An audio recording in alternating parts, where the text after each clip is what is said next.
Like, who can be upset with that much chest hair and gold chains? Nobody. That's who.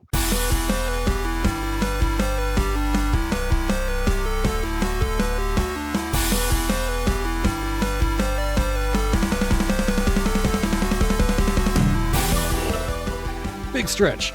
Hello and welcome to the Part-Time Gamers, the gaming podcast for people with full-time lives. I'm Cyranex, clocking in with my good friends 9 of 12. 9 of 12? No. Just as you take your headphones off, it's like, hey, I'm talking to you. Anyway, and well, that one weirdo. It made me yawn. Oh, sorry. And that one weirdo. Happy early Halloween to all of you, except you sociopaths that like candy corn and you know who you are. Oh, yeah. That should not be legal. I love candy corn. Oh, those like witches' toenails. Yeah. No, they're like caramelly. Yeah. No, there's. I don't know what it is. It might be the texture. It just like tastes like wax. It just. Yeah, you just get the old crappy one. You need to get the proper Brocs that actually have honey in them. I'm telling you. And they actually have candy corn Kit Kat. I've not attempted, but it is to my knowledge that they exist. The pumpkin spice ones were good, and then they also did like an apple caramel one. Ooh, that sounds good. I mean, that one, from what I understand, was pretty legit. Yeah, well, like the whole like pumpkin spice thing for this time of year. No, apple cider, donuts. That's fall for me. Yes, it's like that is. I'm proper in with all fall. of it. I'm in with all of it. Yeah. Well, now the pumpkin spice season doesn't exist because it's like, well, we can just start doing this in February now. And, you know, all the Twitter 20-somethings on their iPhones will just be like, ooh, and it's like, sell it. Yeah, pumpkin. I don't like pumpkin pie or anything like that. I just don't like the pumpkin at all. So just like trying to make it like a pumpkin spice, whatever. No. Apple cider, on the other hand, that's take my money and give me a drink or whatever. But do you like mulled cider? Like hot with spices in it?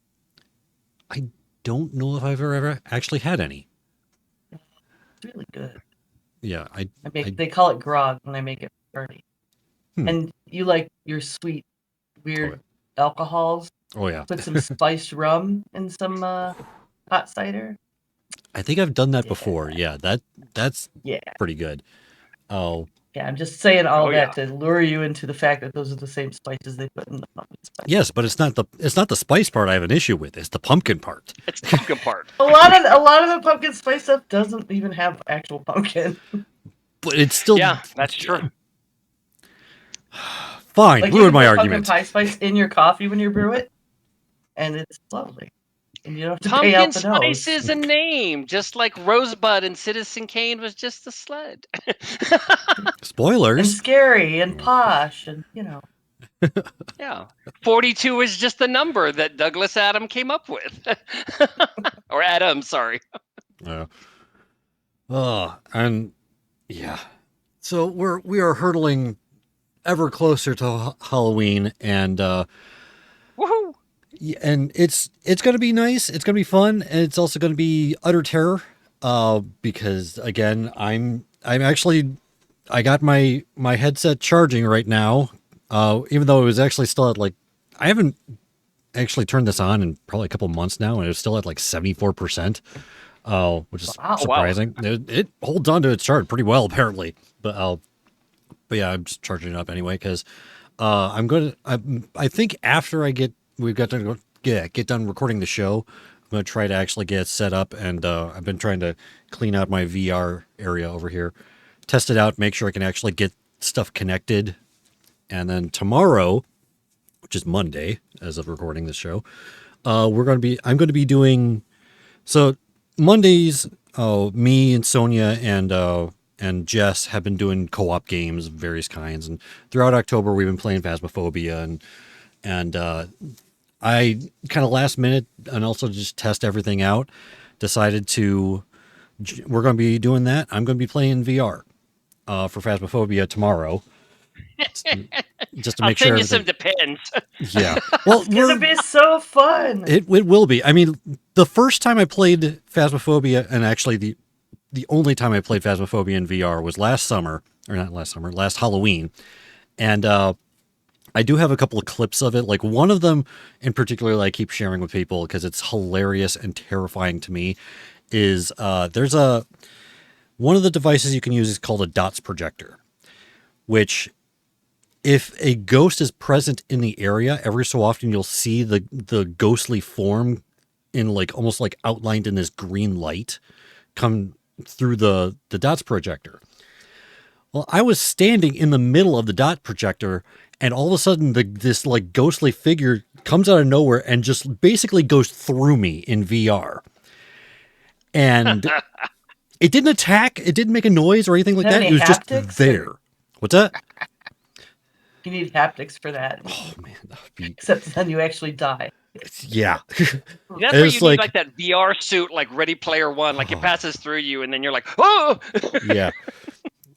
It's like And it we're was good for tomorrow, right? Everybody doesn't have to be in VR because no, I'm you playing can two you can tomorrow. mix. Okay. Yeah, and yeah, September's going to be Is the joining me plan. tomorrow for VR, for Phasmophobia, I should say. Oh, so Nice. that's going to be interesting because is this the first time you've played it or have you played it before? Sweetie, we played it for the show. We played it with Grills. Hmm. Okay. I played it with you before. Okay. Um, I can't remember if I've had breakfast this morning, so I apologize. Yeah. But yeah, it's gonna be. Yeah, I think you mentioned that you. Okay, yeah, I think you mentioned you have played it before, and then but it's been a while. I think is what you said. Yeah, it's been a long time. Okay. Yeah. There's it been was- quite a few changes. I didn't have a PC for a long time. Yeah. But yeah, September should be joining us tomorrow. I'm going to be playing in VR, and it's going to be Jess and Sonia are playing with us. The big difference between when I played last year and this year is last year I was playing with a friend who normally plays on like professional or nightmare difficulty, and this is the friend that can literally tell where a ghost is in the house because a fork is 3 inches too far to the left. Yeah. Oh wow. This year, since everyone is kind of new, I think this is the first month. Well, Jess has played in the past. I think this is the first month Sonia's ever played. We're going to be doing She's amateur. playing now. Oh, is So she? you know. Yeah, I went to Twitch like I do, and she was Oh, yeah. playing Phasmophobia. Yeah, I Jess was is. supposed to play last night with Shave Maddox, but I was too tired. I went to bed. Yeah, My old lady.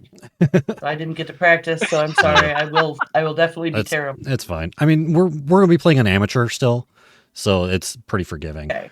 I mean, the Yeah, last don't time I have think, many cool boys.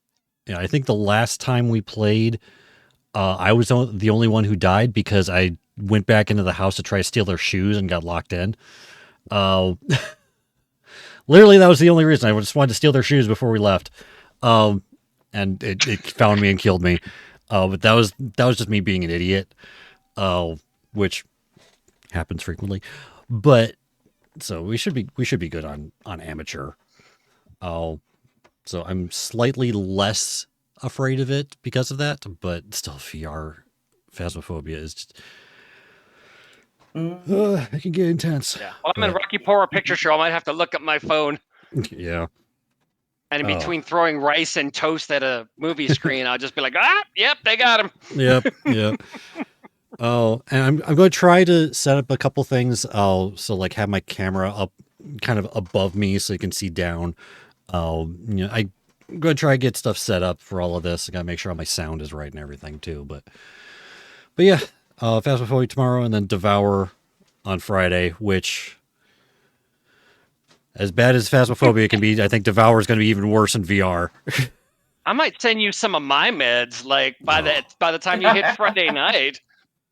I mean, Mr. Lithium says hello, yeah, and Mr. Thorstein says yeah.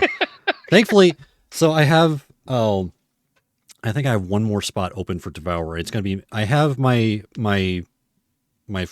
horror game friend, the one who's played like 800 hours of Phasmophobia. She's also really good at Devour, so she's going to be joining us mostly to carry us through the whole thing. Oh, okay, cool. So yeah, we'll have her. Her name is she goes by Mare. So we're gonna have her. I think Jess agreed to join us. We're gonna have me, and we got Oh, cool. we still have space for one more person. Mara's been asking around her own community to see if anyone wants to join us. So I literally a couple hours ago said I could buy this if oh you yeah. want to play. Well, if you want to But play, you can take the that was slot. That's up to you. Friday. Yep. Let me look. I'll be doing some spectating. Yeah. that's the sane thing to do. Oh. Yeah, I mean, if you talk Oh, about now it. I'm turned We'll see. off. No, I don't Yeah. want to do the same thing. yeah. Yeah. But on that note, since since I'm going to be playing it on Friday, we're going to talk about it today. In fact, we're going to talk about it right now by getting back to work. Morning break is over. Morning break is over. So yeah, as we mentioned, the game that we're going to be talking about this week is Devour. It's been it's been early access for a while. I think since 2021, I think is when it originally came out in early access, but just earlier this year, I think earlier this month, even maybe last month, came out in full 1.0. I think I probably should have actually looked into that, but it's out in 1.0 fully right now. Anyway, but it is developed and published by Straight Back Games. It is normally $9.99 on Steam, Windows and Mac via Steam. It currently is on sale for $4.99 until November 3rd. So if you're interested in getting it, $5 for this game is actually a really good price. Absolutely. Yeah. So this is, with our theme of co-op horror this month. It's co-op survival game. Designed for 1 to 4 players. Requires teamwork, strategies, communication, all these things to locate the items that you need, coordinate the ritual, and rescue down teammates and such using the med kits. So there's a lot of, just like a lot of these co-op games, there's obviously all these elements of helping out communication with your teammates and just coordination and stuff like that. With this, there's also quite a few resources that you need to manage as well. One thing that everyone has, it's basically your only form of defense, is a UV flashlight. So that is, like I said, your only real defense against anything is just using this UV flashlight, which has a very short charge, takes time to recharge. But an alternative you can have is if you need a little bit more charge in your battery, you can slam a battery back into it. And if you need more charge on your flashlight, you can slam a battery into it and it immediately recharges it. So you don't have to wait. There's also, med kits, but there's also well, actually we'll get into that in a minute. But and they don't stack. Yeah. So don't shove more batteries in. Wait until you run out. Yeah. And for communication, I noticed there is an in-game chat, so you don't solely have to rely on if you are in earshot. Yep, and it actually is I do believe it is a proximity chat as well. A lot of these horror games do prefer proximity chat, which I definitely think adds to that eeriness, that spookiness to the game, because you can't always hear each other all times. Yeah. It's much better to do that for the suspense and because you're trying to figure out what's going on. It doesn't really tutorial you through what you have to do. Yeah. And so there's a lot of wandering around in the dark and yeah, and just having that distant oh yes. as one of your teammates dies on the other side of the level. Yeah. Is that one of us? Was it a spook or was it a goat? Yeah. There's lots of goat. Yeah, just that I'm a big, like, one thing that I've noticed playing some horror games and stuff, that as few as I do, but one of the things I think really helps that atmosphere, and I think we've mentioned before, is sound design. It's like because it just plays on that fear of the unknown so well, because you're just like, okay, I don't know what it is. I don't know where it is, but I know something is there because I can hear it. So I think that's one of the big things to focus on if you're playing if you're designing or doing anything horror game related, really focus on that sound design, because you can. I also, with this one, I like that they didn't have background music, because there's a lot of, it's so dark, and you can't turn up the brightness, and you're trying to navigate, and there's different, footsteps and sounds, and you're trying to, and music would be cheesy but also distracting from trying to play the game, and it would lower the suspense, which you don't want, which, like, music used well in games is helping with the emotional roller coaster, but it's a really good thing they didn't put any in this. I noticed that. Yeah. Sorry, I'm watching. I keep on getting distracted by the footage that I'm showing, which is actually Alex Albisu played this several years ago. Oh, nice. Oh, cool. Yeah, this is just like the beginning of the first level. The first area is just kind of a tutorial level, just to get you associated with everything. They really tutorialize that pretty well. But throughout all of this as well, you can get there is a progression to the game. You can earn XP. You can increase your cult rank because you're actually playing as cultists in this. You're not the good guys necessarily. You're just like someone has done something that is bad, and you're in the same cult trying to figure out what's happened. Is kind of like the background of this. As you level up, you can get ritual tokens. Ritual tokens can be used to unlock perks. So you can alter your gameplay with your characters through these perks.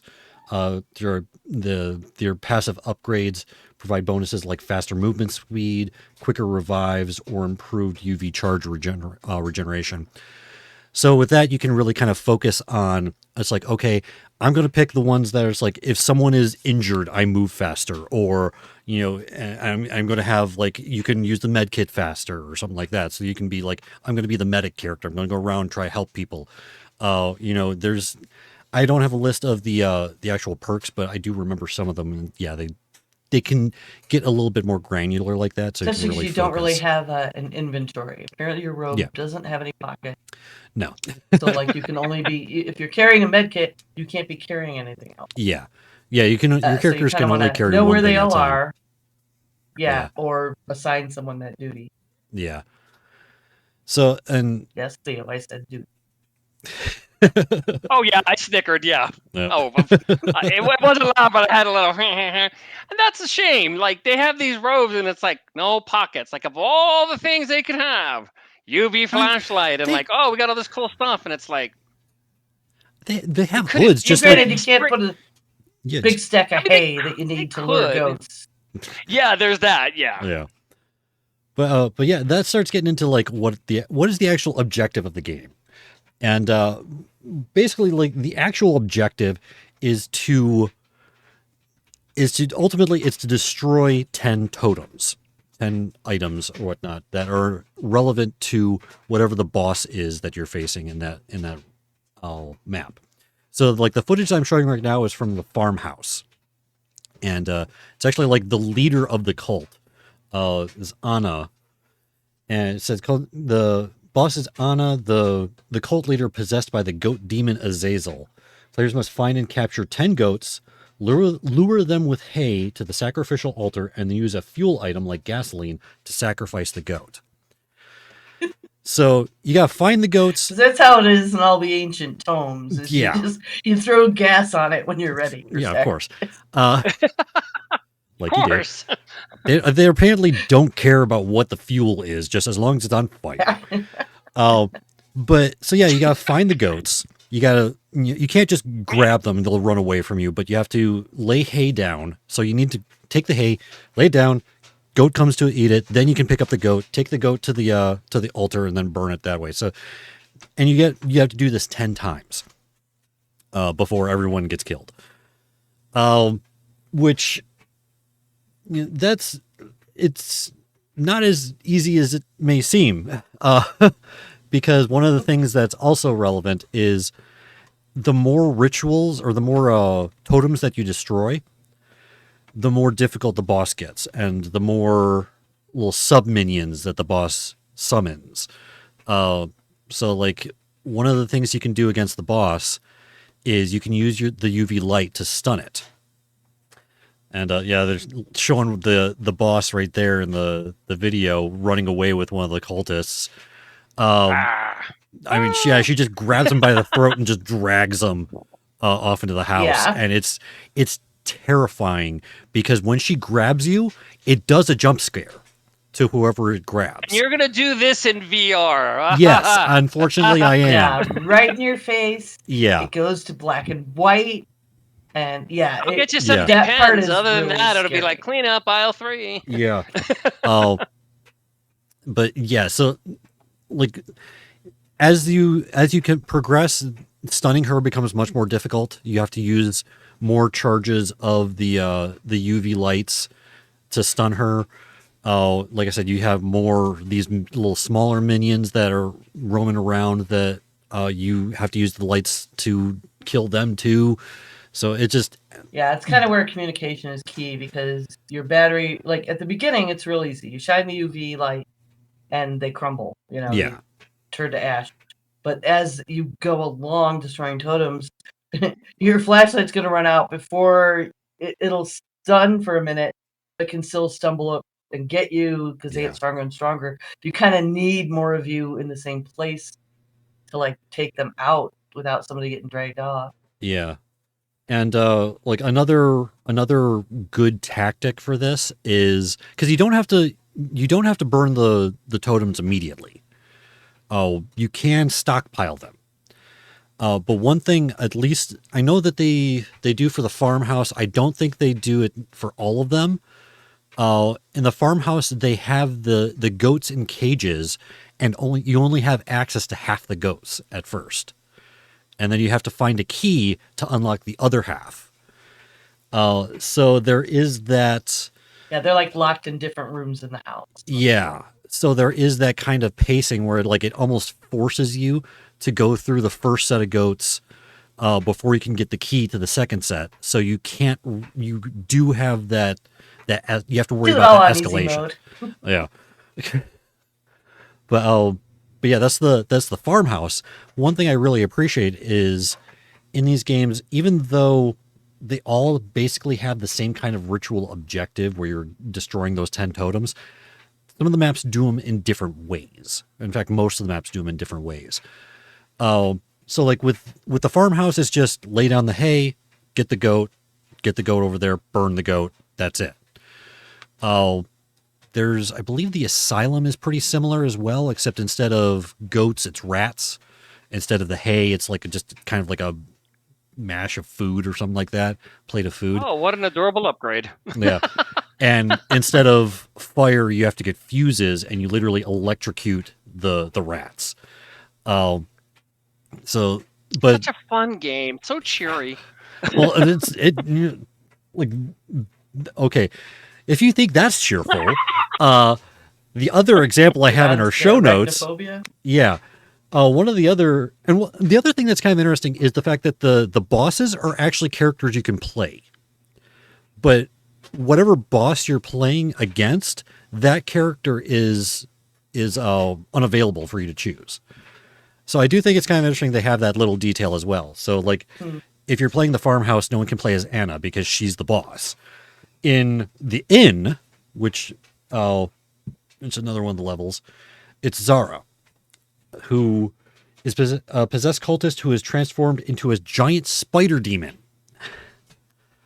And like her like for most of it, I think she's actually no, I do think she pretty much becomes the spider demon right away. Yeah, it's not fun. Like you have giant spiders as the sub minions. Not cheery. Yeah. I mean, it is fun. Come on. Well, we'll see. I was gonna say fun can be an interesting measure. Yeah. But with that level, it is a little bit more involved because you have to get these giant spider eggs, and then you take it to a pool. So you have to find the egg. You have to get bleach to purify the pool, and then you need to use the pool to purify the egg. And then once you have the egg purified, you have to take it to an altar that matches the symbol on it. So there is one extra step to do it because you have to find the correct symbol. It's not just a centralized location that you sacrifice it at. So I do like the fact that it has that little bit of variability without having to completely redo the objective. Oh, I like that. So, and I think I've only ever played like 3 or 4 levels, zones, areas in this game. They've released a carnival recently where I'm pretty sure I saw that. Oh yeah. It's like, as if these bosses weren't scary enough, they have one that's dressed as a clown. So No. You can send me back to Baghdad, but like if you get like a car, that's maybe my big hang up. It's not so much that like the ideal of like cheery makeup is supposed to be, hiding things. For me, it's more a clown car. Like that violation of physics. Like a car that small with 20 clowns in it? No. Yeah. No. But, bad. All bad. Yeah. Portal. So I'm sure we'll probably see a couple more of the levels. We'll probably still start off with the farmhouse because that's kind of like the introductory tutorial level for the most part, which is still terrifying when Anna just comes up to you and just grabs you by the throat and drags you off. But with Zara, it's almost even worse because when she drags you off, she takes you into like inside the inn, in like the walls and everything are actually networks of like spider tunnels. And she just drags you off into one of those tunnels and you have to crawl your way out of the tunnel first. And it takes you to like just anywhere in the inn. So you're just like Ember's face. Stop enjoying this. Yeah. So it's definitely gonna be an interesting experience. They just showed the jump scare on the screen. It's not fun. Nice. Yeah. And I do appreciate the fact that they have an option in the menu, or in the options menu, to reduce the sound of the jump scares. Because I do remember when I played. Yeah, I saw that. Yeah, I do remember when I played this back in the day. It was very loud. It's like, compared to everything else, all the other noises in there, it was really loud when they did the jump scare. So it's why am I doing this in VR? Because you like abusing yourself for other people's approval. Apparently. Because it's. I mean, to be fair, that's where the fun is. I mean, think about. Okay, look at it this way. There was a show once upon a when called Jackass where people did some of the most ridiculous stuff, and the entire time everybody was like, "No, don't do it, don't." Oh, he broke his collarbone. All right, he'll be back next season and do the same stunt.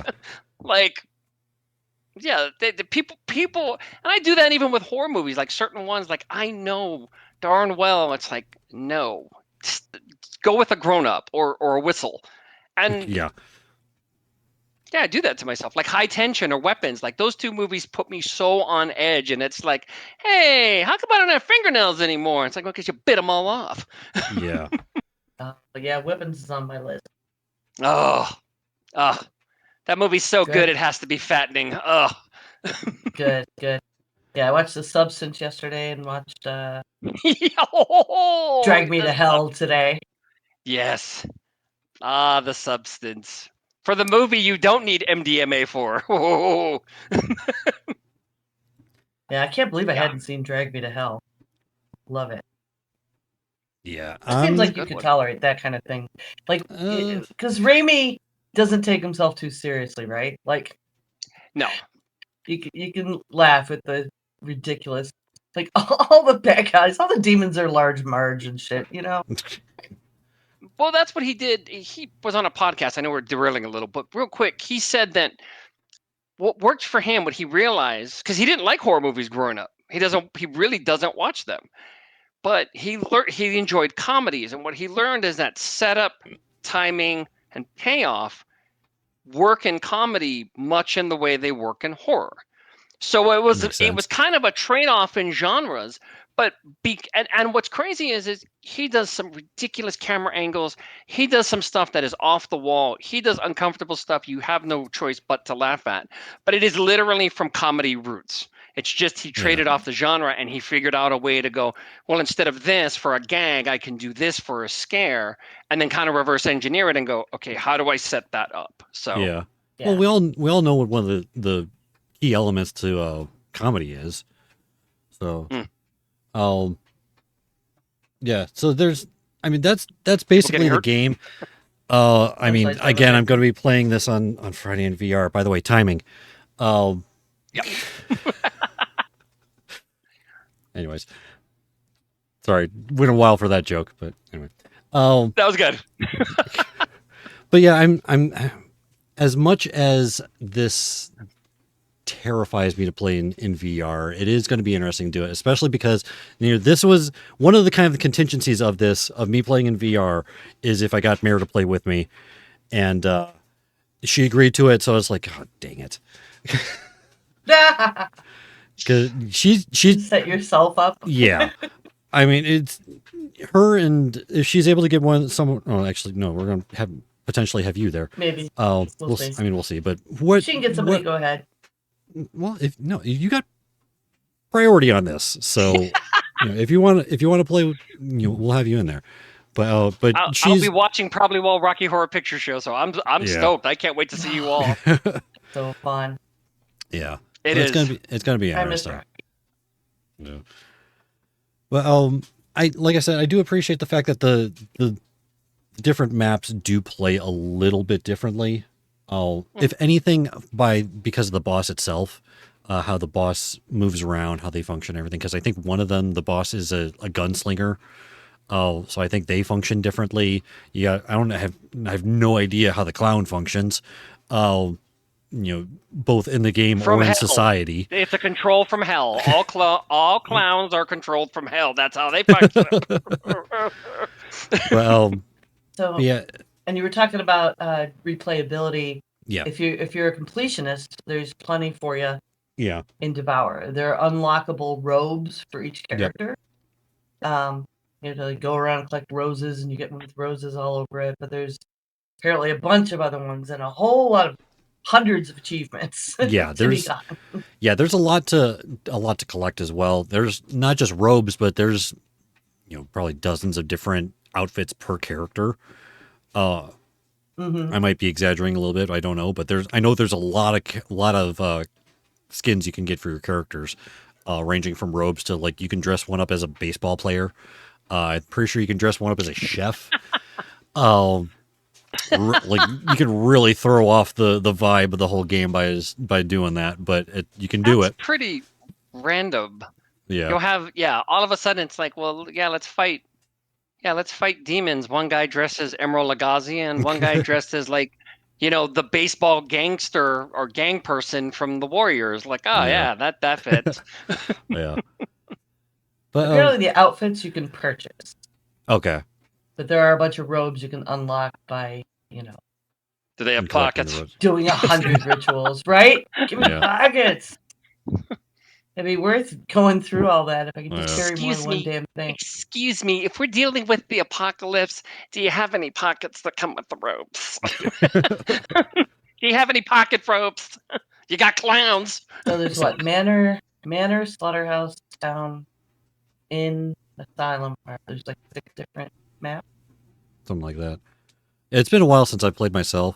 Oh, phrasing. Played the game myself, I should say. Yeah. But I know there are several maps. I've only, like I said, you get into the asylum or the slaughterhouse, and oh man, another thing that's terrifying is if you lose, the death sequence that they have for your characters.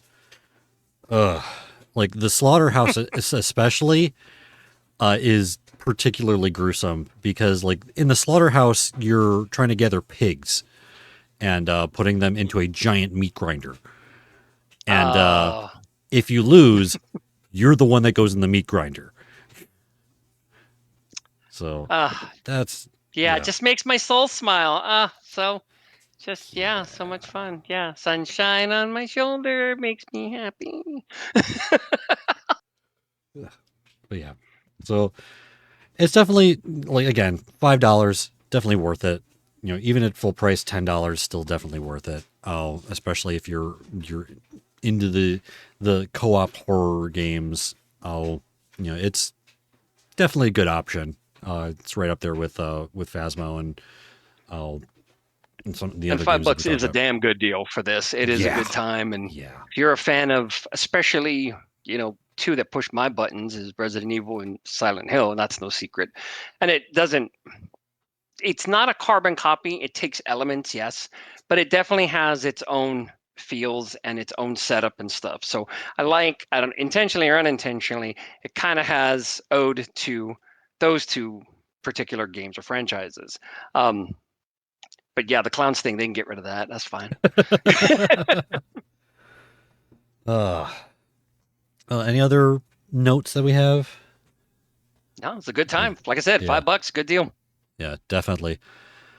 Oh, all right. So definitely scary. Yeah.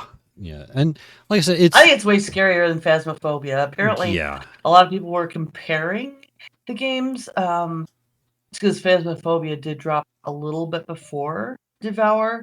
But they were comparing it in a favorable way. I think that's just for, I don't know, I guess the atmospheric stuff and some jump scaring things. But this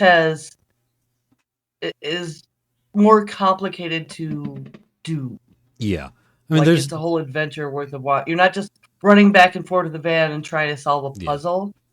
Like, there's a lot more elements you have to construct to do these rituals and banishments and stuff. Yeah, I think Phasmophobia gets the tension right because the ghost is not always present. Oh. Yeah, it's not as horrific though. Yeah. Whereas Devour is the much more as like the boss is ever present. There's much more intensity, like just constant intensity. Because like I said, the boss is always there. You're like the little mini demons are always there. There's always a threat present. Yeah. So it's a little less atmospheric and a much more direct than Phasmophobia is. So they're both physical horror. Yeah, they're both the definitely in the co-op horror genre, but they do have a different feel to them. And like with Phasmophobia, you're just trying to figure out what the ghost is, whereas in Devour, you're actually trying to stop a possessed cultist. So yeah, it's definitely got a different feel, but yeah. All right. But we do have a little bit of time to get some water cooler talk. You get that thing I sent you? Yeah. So Chipotle and thinking about clowns. So I realized about 10 minutes ago that I never put an article in here, but there was one that I had in mind, which is kind of an explanation for recent shooting in the foot of Microsoft. So it has come to light. So there's been, of course, this year has been the year of layoffs and price hikes and everything like that. Microsoft trying to get game prices to jump to $80. They recently did a 50% cost increase to Game Pass. They've actually that was PlayStation that increased their console prices. But there's been tons of layoffs. There's been just kind of chaos, it seems like in the Xbox realm, and it turns out that the reason behind all of this is that Xbox has been tasked with getting a 30% profit margin this year,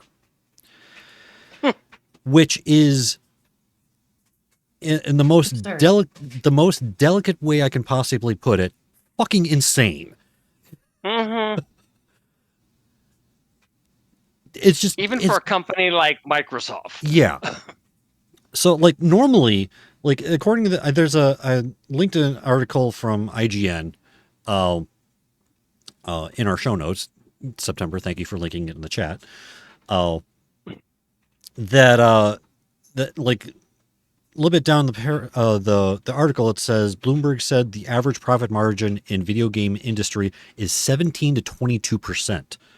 Over the past 6 years, Xbox has hit 10 to 20%. To put that 30% target into more context, Sony's PlayStation division achieved a 16% profit margin in Q1 of 2025. Yeah, 30% is insane. It's like, it's just,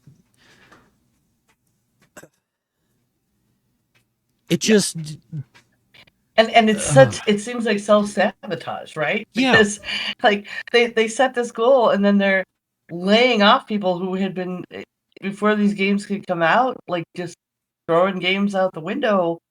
So where are you gonna get the money then? What do you do? Yeah, I mean, it's just, they're relying on the console. Like, it's gonna be a high-end curated experience. Okay, well, PlayStation just put out a new console and they got a whole 60% profit in that quarter. Yeah. You know. You know what else there is? There's a little thing called the computer that a lot of people use instead, me included. I haven't owned a video game console in 15 years because I have everything I want is on my PC. And I use my PC for more than just gaming, so I can warrant the cost. And there's this thing too. Yeah. And a lot of these games are for PC and they ditch development. That's not. Yeah. You can anti-console you want. It's not as relevant to this argument. Well, yeah, I know, but it's like hardware is they're not going to make up the difference. Yeah. Well, it's not, but also it's a case of, and you hit it on the head with shooting themselves in the foot. Like, it's great to have big, lofty goals, but it sounds like a number, like it was like at the beginning of the year and somebody like made it up because it was close to 5 o'clock on a Friday and somebody came in like, you got that number? And it's like 30. And it's like, okay, do you understand what comes with that, regardless of, how well they may be doing and stuff like that? And we also know, obviously, that Microsoft has given themselves a few black eyes this year as far as press and stuff like that too, which doesn't do them any favors. But attainable goals are supposed to be that. And it's not like I get that it's all greed and profit and money and people want to keep their bonuses and they'll get rid of other people to do it. But it's also a case of like, you're not going anywhere. Like, you're Microsoft. Like, if you go broke, we understand that there's bigger problems. It's like if Google went out of business, it's like, wait, say that again. Yeah. Yeah. Yeah. So it's very much a case of doing it to themselves, but like the long-term repercussions. And if they've already got bad press, this isn't going to help. Well, the problem is the fact that they've gotten all the bad press in the background because of this.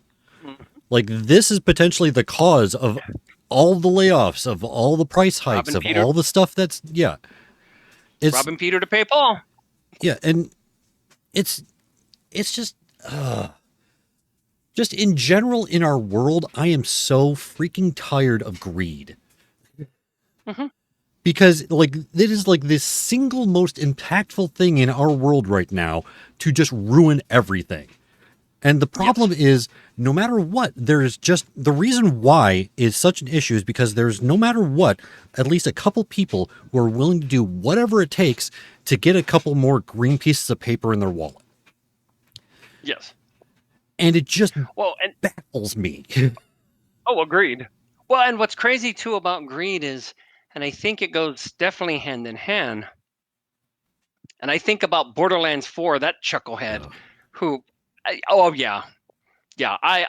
hope he gets active knee syndrome and it never goes away. But greed is bad for the soul, and I think it's bad for people's minds. Yeah. Both ways, like not having money and then having too much and then needing more. But the other side of it comes back to the justification especially when you have it. And it's like, of course everybody wants to make more, but you're not hurting. Yeah. Like, sorry if you're not getting your new Learjet to play La Cucaracha when it takes off. Sorry. It just making bank account number go up is not a valid motivation for me. And it's like, I'm the kind of person, like, people might turn to me and it's like, the reason why you're saying you hate rich people is because you want to be rich. No, I don't. No. It's like, do I need $1 million? No, not at all. You know, as long as I have enough money for like me being rich is to make sure I have enough money that I don't have to worry about paying my bills and like choosing between putting gas in my car or putting food in my face. Exactly. It's like not having to make that choice. That's rich. It's like being able to, like, I don't know, take a vacation, actually be able to use my vacation time from work to go somewhere away from my children for a prolonged period of time, for longer than like 16 hours. That is rich to me. And that is, that requires significantly less money than like millions of dollars. It just, agreed. Well, when people have money too, like, I cannot help to think that, because after a while you just acquire. Yeah. And I'm one of those people, like, look, it's cool to have stuff. Like, I got a bunch of Funkos and I've gotten rid of a bunch of them. But do you know what I do with these Funkos? I just did it. I looked at him and go, I got a bunch of Funkos. Film at 11. Yeah. That's the trick with buying stuff. It is stuff. Yes, there are things you need, and then there are things you want. And now we live in a time where, and I was thinking about this the other day, where, you know, Cary Grant would never do a Tesla commercial, or Humphrey Bogart would never do a Wingstop commercial. That's why we don't have movie stars, because anybody who's famous, especially on film or like an influencer, they're all whores sooner or later. And there's nothing wrong with that. Making money is good. We are a capitalistic society, especially in this country. But you just buy stuff after a while and you just acquire.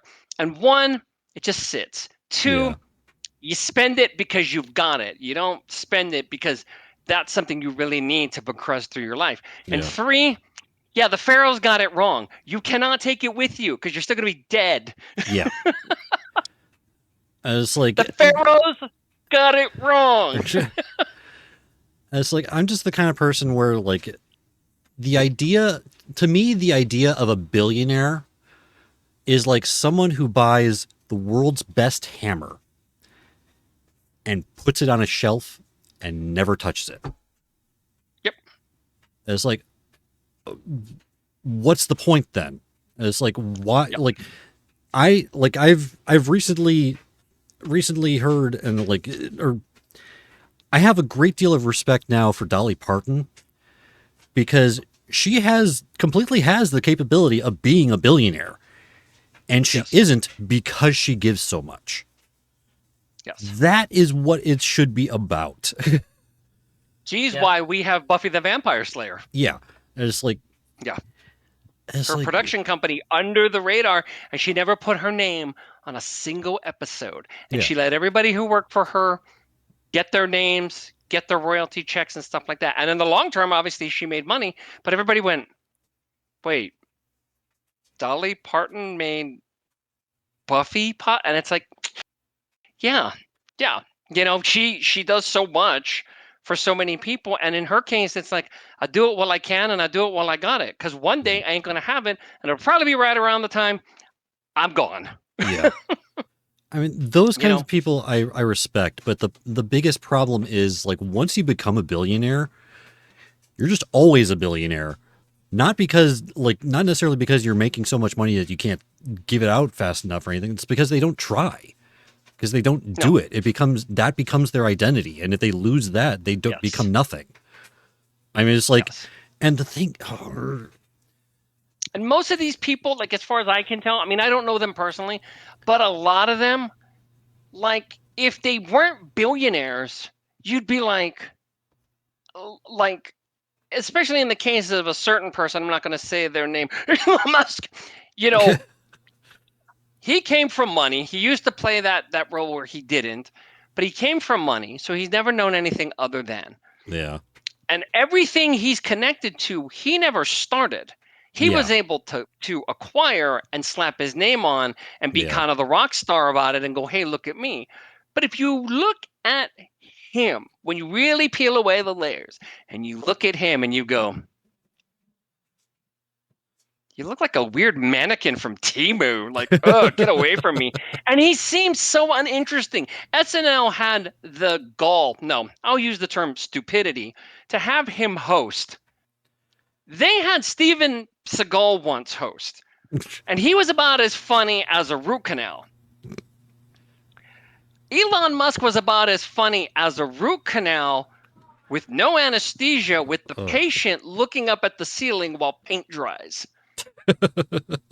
I've had broken bones that were funnier than him, and it's like and the only reason why he's there is because he's quote unquote the richest man on the planet. And it's like, yeah, you're not interesting. You know how you try to make yourself interesting? You have 20 children and you name them X's and E's, and like you name your kids like after formulas. Like, great. Bill Gates, is that by part the of their way, barcode? Huh? I want to say Bill and Melinda Gates are also giving away like all their money. Yeah. Yes. They have the Gates Foundation set up. It's set to close. Like, they have a 20-year plan to give away all their money. Yeah. I mean, and that's kind of stuff that I can respect. Oh, it's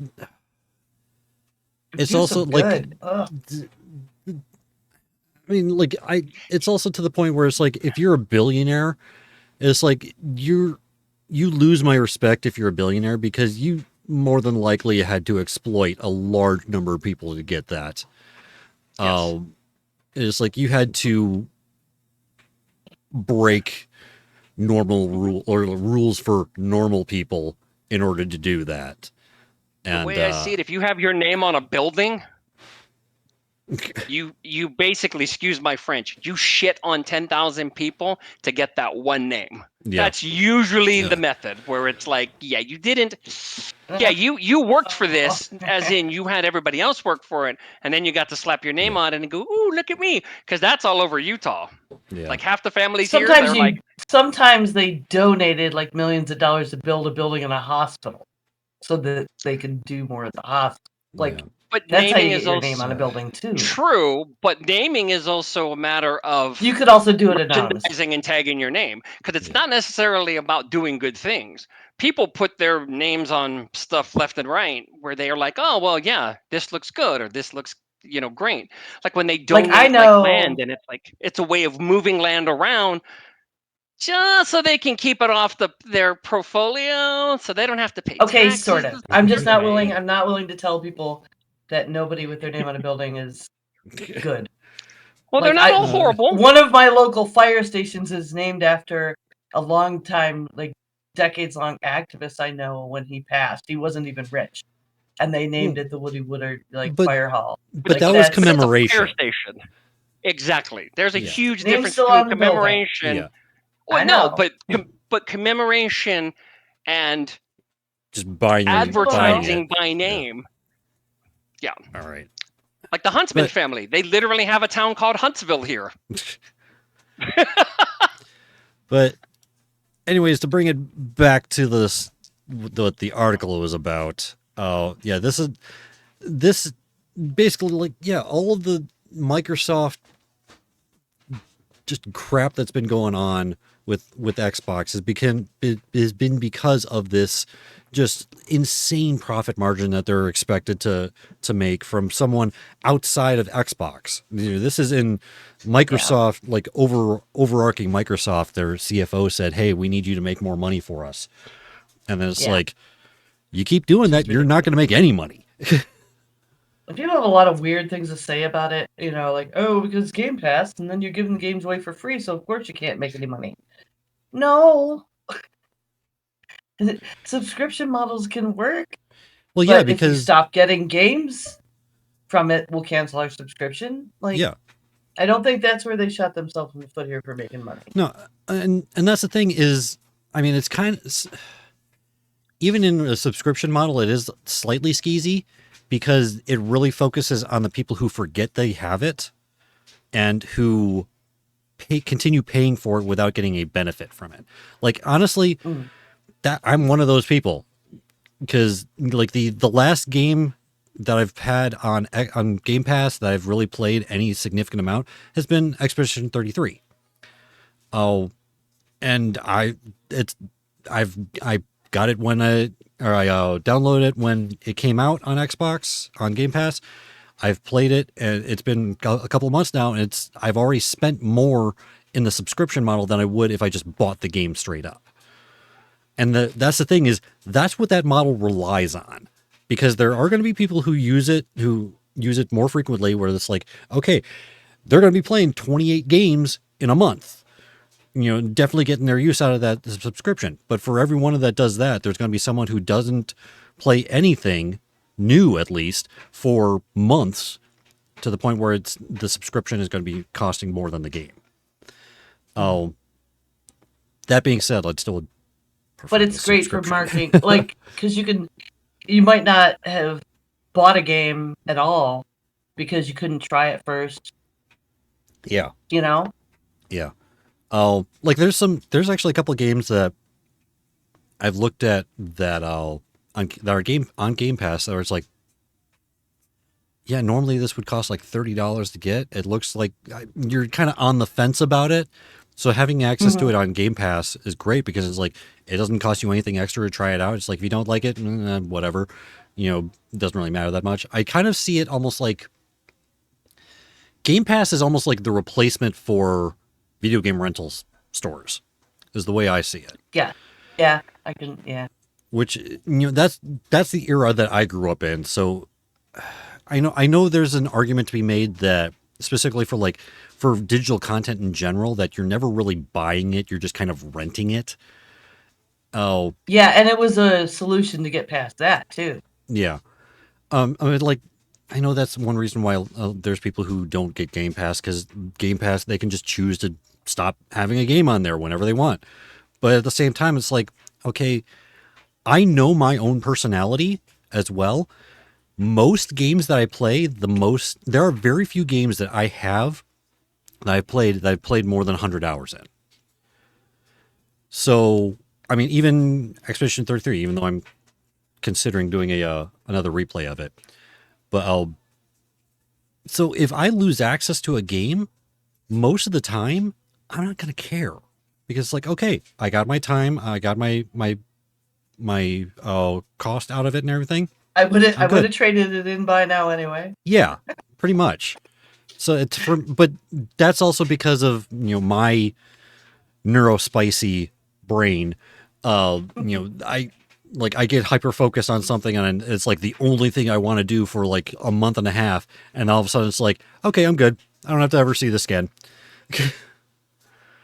It's like, there are so many great games in my Steam library that are fantastic games that I just mentally cannot get myself to even play again. It's not even like a matter of it not being fun. It's just my brain literally just does not allow it. But anyway, yeah, Xbox doing dumb stuff because they're being told they need to make more money. Yeah, it's just stupid, because Microsoft being greedy. Yeah, Microsoft. Like, they don't have enough fucking money. And the thing is, it's not even so much. Oh, it's, yeah, like you said, it's Microsoft being greedy. It's not even so much Xbox being greedy. Mm-hmm. I mean, granted, they're still part of Microsoft and all that, but it's difficult to tell if this is something that they're just kind of forced into, or like, I don't know. And it's like, I don't know if there's really like if it's like villainous from the top down all the way, or if it's like they're just kind of, hey, these are our bosses, this is what they're telling us to do, we don't want to, but we kind of have to. Oh, and it's just, that's the other, how that works. Yeah. And it's like, I kind of have a feeling like, I mean, I could be entirely wrong, but I forgot what the name of the... That's how Rob got laid off. Somebody Yeah. reported, we need to cut this much money. And somebody's spreadsheet said, well, then let's cut these people. Yeah. And there wasn't any why or wherefore or what they're working on or how it was relevant to the company. And yeah. and that's the other thing that sucks. Is like, so there's a... was it Firebreak? That's... Oh, it was Remedy's kind of first foray into multiplayer gaming, and it kind of bombed. There was all kinds of complaints about it. It wasn't necessarily fully baked. But recently, I believe it was one of the CEOs or one of the leads of Remedy stepped down, like in direct connection with the failure of this game. And that, like, I have a huge amount of respect for that, because if this was Microsoft, instead of firing whoever was in charge of the game, they would have just they did what they did and just fire a bunch of developers who did their jobs well, but because of the direction or because of changes and everything,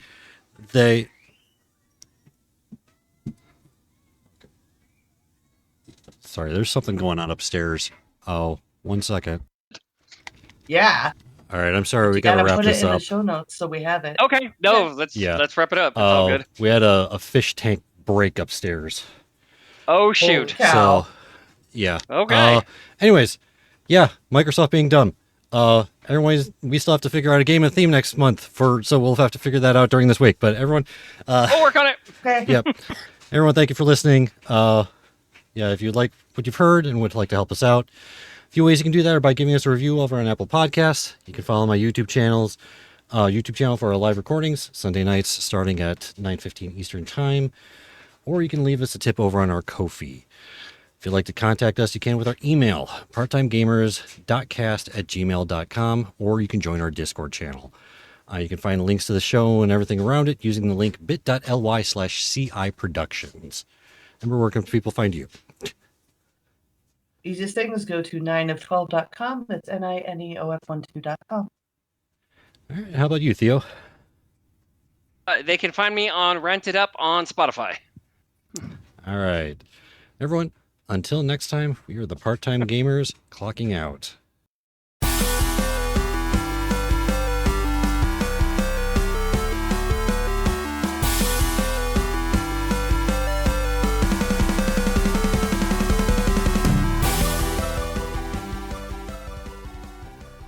Diamond Club hopes you have enjoyed this program.